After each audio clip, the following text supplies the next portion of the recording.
د اسلامي امارت د بنسټونو د راپور ورکولو په دوام سره د عامه روغتیا وزارت نن له خلکو سره خپل یو کلنې لاسته راوړنې شریکوي. د 15 کلنې برنامې چمتو کول، په هیواد کې د روغتیايي چوپړتیا او پراختیا، د روغتونونو تجهیز، د ساري ناروغیو له منځه وړل او د ظرفیت لوړونې برنامو تر لاس لاندې نیول په وروستي یو کال کې د دې وزارت له عمده لاسته راوړنو څخه ویل شوي دي. سراپا خدمات 8,9,1,104 په تیر کال کې وړاندې شوي. د ICU خدمات 4,911 ناروغانو ته خدمات وړاندې شوي. داخلي بستر خدمات 1,09,650,650 تنه. لوی جراحي عملیاتونه 2,55,300 تنه. کوچني عملیاتونه 3,09,503. خدمات هیموډیالیز چې هغه ناروغان د پښتورګو په عدم کفایه باندې اخته دي 15,300 تنه. د دې وزارت مسؤلین همداشان وایي د هیواد روغتیايي نظام په تخصصي کولو سره په هڅه کې د له هیواده بهر د درملنې لپاره د ناروغانو له تللو څخه مخنیوی وکړي.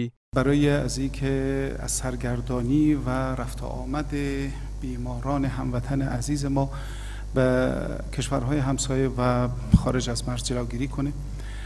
به طور مثال من یک دانش خدمتتون عرض میکنم که تبدیل شدن شفاخانه جمهوریت به یک کمپلکس تخصصی در سطح کشور.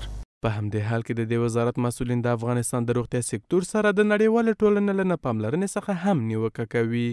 نو دنیاوالو څخه مو دا کړله ده هغه نړیوال سازمانونه هغه چې د بشریت دعوه کوي یا د بشریت خواخوږه ځانونه بولي، هغه د په اخلاص د امارت سره ودرېږي، هغه د په اخلاص د ولس خدمت وکوي، هغه د په صداقت سره د ملت خدمت وکوي.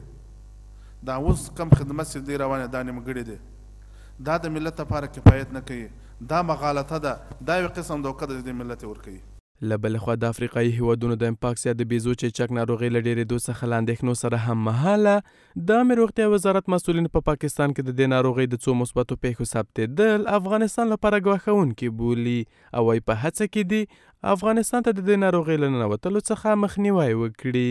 په دغه اړه باندې د عامې روغتیا وزارت د رهبرۍ له لوري د سرویلانس ټیمونو ته هم امر شوی دی چې هغوی خپل مکمل آمادګي ولري، ترڅنګ د وقایوي طب مربوطه ریاست هم خپل آمادګي انشاءالله نیولې ده. انشاءالله امید همدا ده چې موږ په صفري نقاطو باندې د سکرینینګ ټسټونو په توسط باندې ولته د سکرینینګ نقاطو د فعالولو په توسط به انشاءالله په افغانستان کې منکي پاک څخه مخنیوی کوو.